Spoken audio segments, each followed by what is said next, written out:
Акыркы күндөрү кант маселеси чыкты. Жана өкмөт Москвадагы Евразиялык комиссия кайрылып, Кыргызстандын квотасын көбөйтүүгө жетишти. Эми Кыргызстанга жеңилдетилген шартта 50 000 тоннага жакын кант жана Кайынды кант заводуна кант камышынан жасалган чийки зат 50 000 тонна ал дагы келмей болду.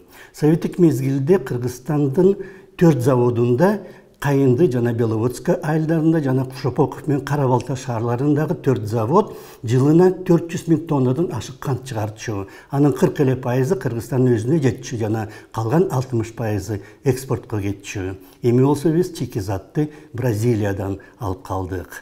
Эл алык экономикага кошулгандан оң жана терс жактары бар. Ар бир мамлекет бардык нерсе менен өзүн-өзү камсыздаган жакшы, бирок сырттан алып арзан алып келген да болуп жатпайбы?